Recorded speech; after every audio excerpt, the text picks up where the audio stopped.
Shalom, Shalom Adonai. Aqui quem fala é a pastora Lady Jane. Sejam bem-vindos ao canal. Espero que vocês gostem dos nossos conteúdos e que você seja edificado com cada palavra, com cada oração aqui, em nome de Jesus. Espero que vocês gostem, curte o vídeo, compartilhe com mais alguém. E se você é novo no canal, se inscreva e ative as notificações, porque assim você receberá novos conteúdos todas as vezes que um vídeo for postado aqui. Amém? Deus abençoe vocês poderosamente em nome de Jesus. A coisa em que esperamos até ao fim acaba sendo nossa. Há vários tipos de fé. Toda pessoa, salva ou não, tem uma fé natural humana. Nesse versículo, porém, Deus fala a respeito de uma fé bíblica de crer com o coração. Há uma grande diferença entre crer com o coração e apenas crer naquilo que os sentidos físicos apontam. A fé é idealizar as expectativas com esperança e trazê-las para a dimensão da realidade. Você espera, por exemplo, receber dinheiro para cobrir as despesas. A fé dá a certeza de que você terá o dinheiro quando dele precisar. A fé é a convicção de fatos que não se veem. Esperamos ter forças físicas para cumprir as tarefas necessárias. A fé declara: o Senhor é a fortaleza da minha vida. A quem temerei? Salmo 27, verso 1, parte B. A fé dirá a respeito de si mesma tudo quanto a palavra diz, porque a fé em Deus é simplesmente fé na sua palavra. Quando consegui superar a enfermidade e levantar-me do leito há muitos anos, fiquei sabendo o que é a fé. Depois de ser curado, precisava de um emprego, mas, durante aquele período da depressão, não era fácil achar serviço. Apesar disso, consegui um emprego em uma floricultura, ajudando a arrancar pessegueiras. Com outro rapaz do outro lado da árvore, arrancávamos árvores com 2 anos de idade para atender às encomendas dos clientes. Era um serviço pesado, especialmente para quem ficara confinado à cama durante 18 meses e saíra há poucos meses da enfermidade. Todas as manhãs, antes do levantar do sol, nós nos reuníamos e todos os dias alguns dos rapazes diziam: "Ora, nem sequer imaginava que você chegaria aqui hoje. Sabe, 2 ou 3 homens deixaram o serviço ontem. Acontece que não era favorável andar por aí impondo minhas ideias aos outros, mas certamente acreditava em dar testemunho de Deus. Quando eles falavam assim, eu aproveitava a oportunidade para testemunhar. Se não fosse o Senhor, eu sequer estaria aqui." Eu respondia: "Porque vejam bem, a sua força é minha força." A Bíblia diz: "O Senhor é a força da minha vida." Minha vida tem um aspecto físico bem, como o espiritual, e o Senhor é a força da minha vida. Alguns rapazes ficavam zangados quando eu falava assim, mas eu dava um sorriso e dizia: "Louvado seja o Senhor. Estarei aqui amanhã e todos os demais dias, porque o Senhor é a minha força." Vejam bem, se eu tivesse sido dominado pelos meus sentimentos, jamais me teriam levantado da cama. Nunca me sentira tão fraco. Minha impressão era que não daria conta, mas aguentei firme. Agi à altura da palavra, porque sabia o que era a fé. Dizia ao Pai, e a Jesus e ao Espírito Santo, e ao diabo, a mim mesmo e aos demais rapazes, se me perguntasse: "O Senhor é a minha força." No entanto, nunca cheguei realmente a obter alguma ajuda divina até começar a trabalhar. Muitas pessoas desejavam obter algo para então crer que o receberam, mas precisamos crer que recebemos algo e só então o receberemos. Quando começava o serviço todas as manhãs, eu não tinha forças, porém ao iniciarmos o trabalho com a primeira árvore, ou às vezes com a segunda, eu sentia algo atingir o topo da cabeça. Esse poder passava pelo meu corpo até sair pelas pontas dos dedos, das mãos e dos pés. Assim eu trabalhava o dia inteiro como um pé de boi. Certo homem que pesava 110 quilos disse: "Posso garantir-lhes que homem algum estará aqui neste campo quando esses 110 quilos forem embora. Falei: quando você abandonar o serviço, eu estarei aqui. Ele ficou bravo com o comentário, mas às 15 horas foi embora. Fui o único a permanecer naquele serviço. Fisicamente, eu era o mais fraco e mais magro, mas só eu sobrei da turma original. Comprovara a palavra de Deus. Você pode dizer que sabe que a palavra de Deus é boa, mas nunca saberá realmente até que a tenha posto em prática e colhido resultados. E assim a fé, conforme procuro explicar. A fé é dar substâncias às coisas esperadas. Agi à altura da palavra de Deus e fui trabalhar. Esperava ter as forças físicas necessárias para o serviço, mas foi a fé, a minha fé, que deu substância àquilo que esperava. A fé declara: Deus é a força da minha vida. À medida que agi à altura da palavra de Deus, a fé deu substâncias às minhas esperanças. Muitas pessoas simplesmente esperam e param nesse ponto. Assim não funciona. A fé é a certeza das coisas que se esperam.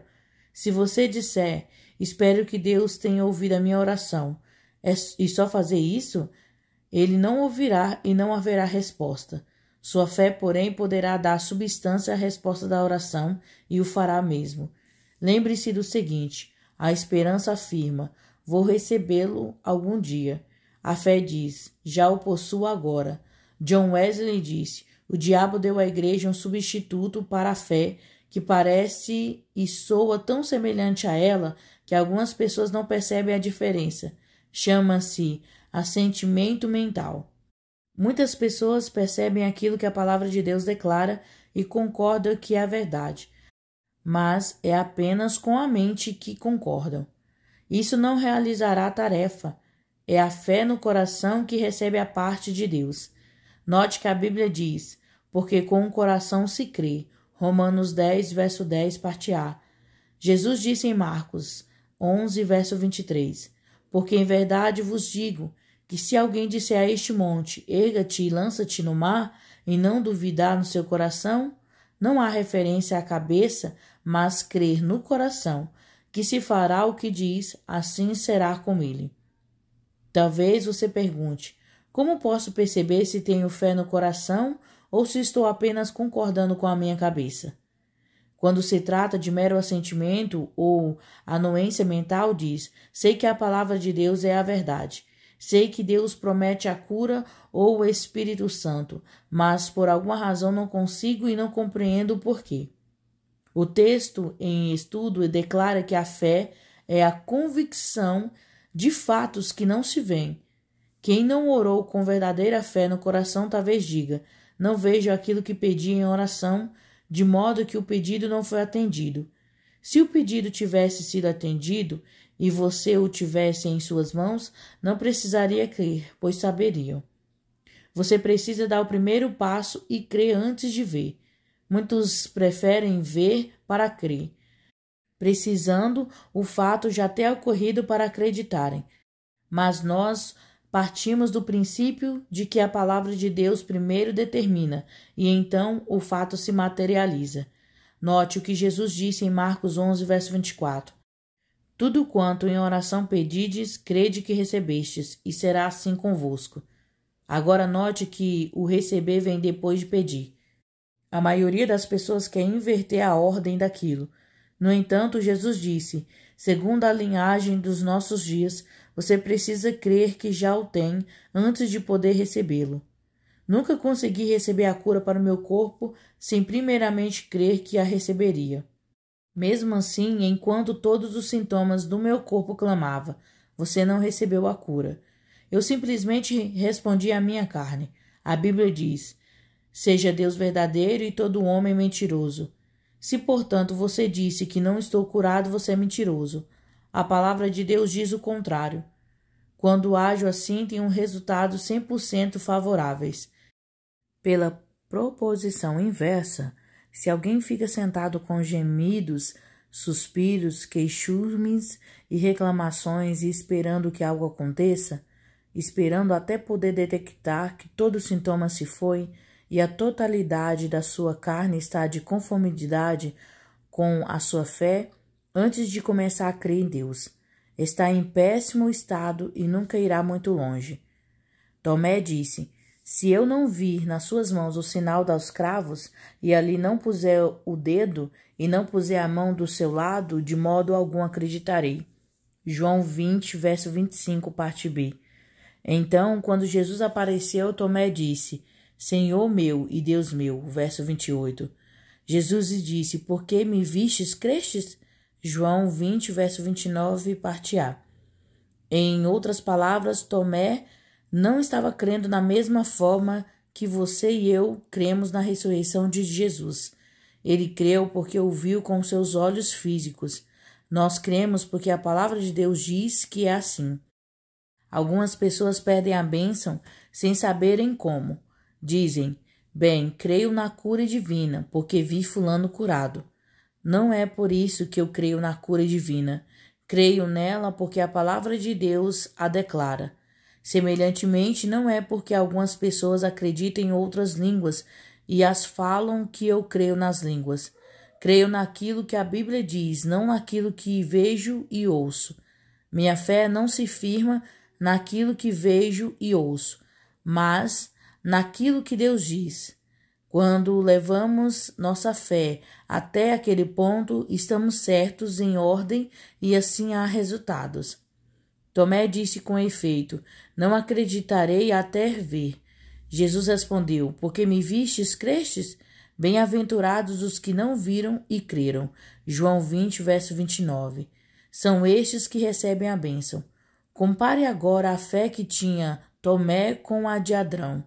Romanos 4, verso 17 ao 21. Como está escrito: por pai de muitas nações te constituí, perante aquele no qual creu, a Deus que vivifica os mortos e chama à existência as coisas que não existem. Abraão, esperando contra a esperança, creu, para vir a ser pai de muitas nações, segundo lhe fora dito: assim será a tua descendência. E sem enfraquecer na fé, embora levasse em conta o seu próprio corpo amortecido, sendo já de 100 anos, e a idade avançada de Sara, não duvidou por incredulidade da promessa de Deus, mas pela fé se fortaleceu, dando glória a Deus, estando plenamente convicto de que ele era poderoso para cumprir o que prometera. Note a diferença da fé entre Tomé e Abraão. O primeiro tinha apenas uma fé natural e humana que dizia: não vou crer a não ser que eu possa ver e tocar. Abraão, porém, não considerou seu próprio corpo e nem considerou a vista ou as sensações físicas. O que então levou em conta? A palavra de Deus. Há vários anos, depois de ter sido curado de uma doença cardíaca, encontrei-me em meio ao mesmo tipo de luta que muitas pessoas enfrentam. Sintomas alarmantes apareciam voltar até mim. À noite enfrentava algumas lutas terríveis e, embora tivesse orado e mantivesse-me firme nas promessas, não conseguia adormecer. Dizia: Senhor, preciso ter algum alívio. Então ele me dizia: não considero o teu próprio corpo. E assim eu relaxava dizendo: obrigado. Tirava minha mente do meu corpo e adormecia. Acordava de novo e sentia alguns dos mesmos sintomas. Dizia: Senhor, não estou considerando o meu próprio corpo. O que vou fazer? Ele dizia: considera aquele que é o autor e consumador da sua fé, seu sumo sacerdote. Ele me ensinou o que eu deveria ou não considerar. Imediatamente fixei minha mente nele e comecei a considerar aquilo que ele fizera por nós. Considerava que ele mesmo tomou as nossas enfermidades e carregou com as nossas doenças. Mateus 8, verso 17, parte B. Ao deixar de considerar meu próprio corpo e fixar minha mente e minha atenção nele, caí no sono e todos os sintomas se foram. Com excessiva frequência, focalizamos nossa atenção na coisa errada. Quando se trata de cura, consideramos o corpo e os sintomas. É só isso que olhamos e consideramos. E quanto mais olhamos, mais doentes ficamos. Alguns chegam mesmo a dizer: pois bem, Deus ainda não ouviu a minha oração. Estou ficando pior. Acho que vou acabar sendo operado. E assim acontece mesmo. Em uma determinada igreja onde realizei uma conferência de reavivamento, havia uma mulher que dava seu testemunho a cada oportunidade.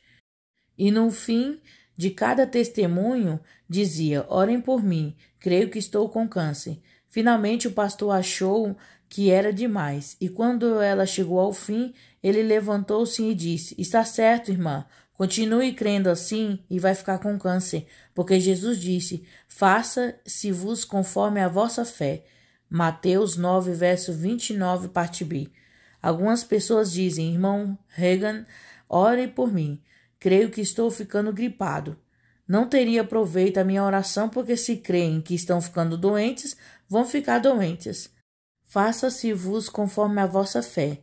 Se você continuar tendo fé para ficar com uma doença, ficará mesmo.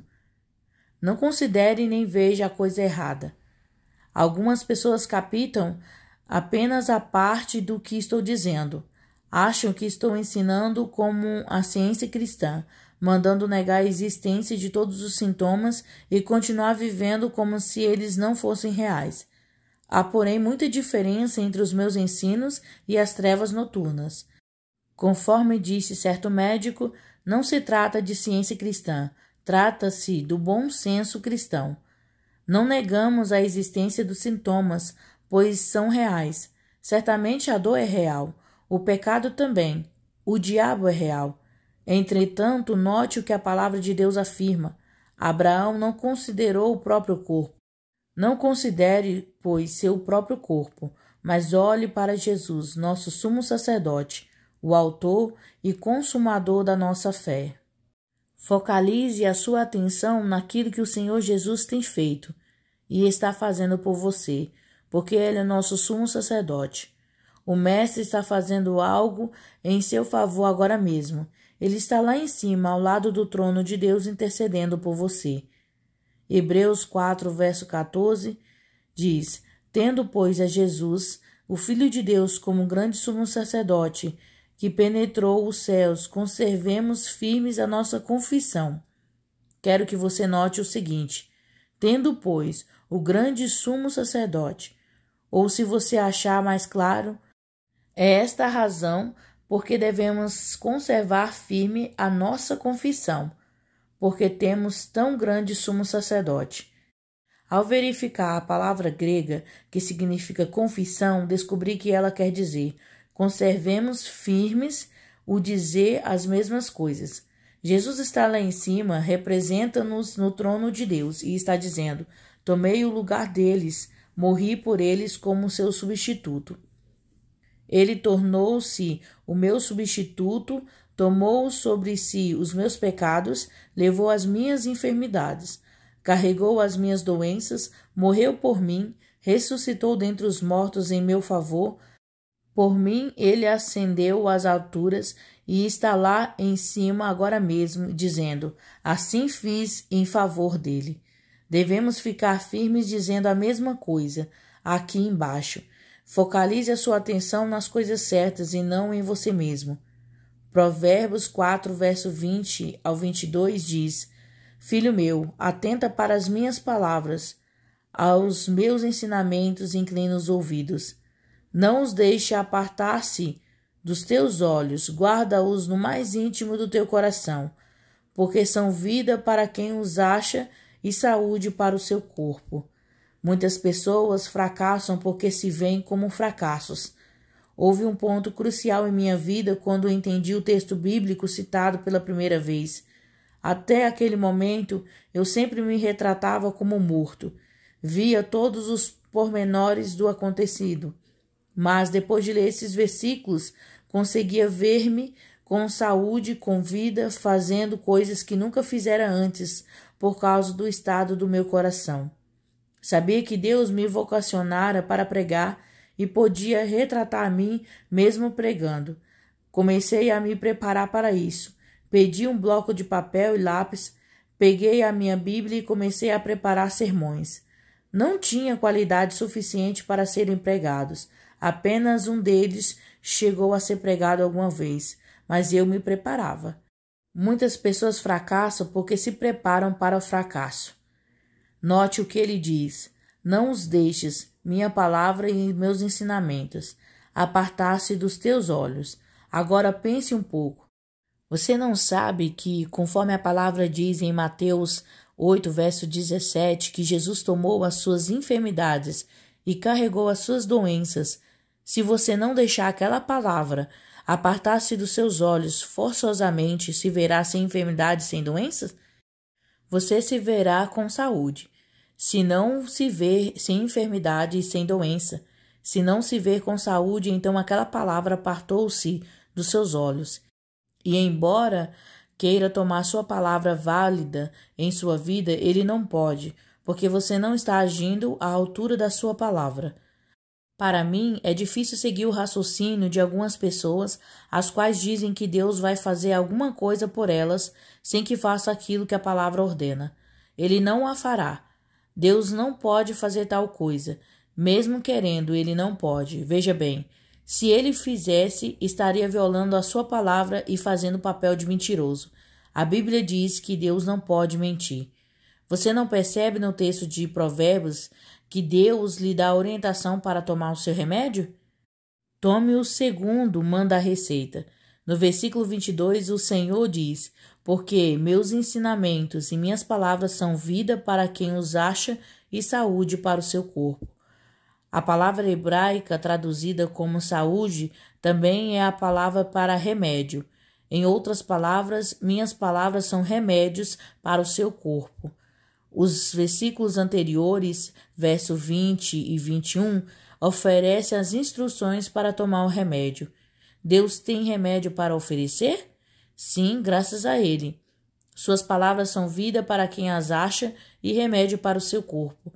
Para o remédio ter efeito, no entanto, precisa ter tomado segundo as instruções, e uma dessas instruções é: não deixes minhas palavras apartarem-se dos teus olhos. Continue a olhar para aquilo que a palavra de Deus diz.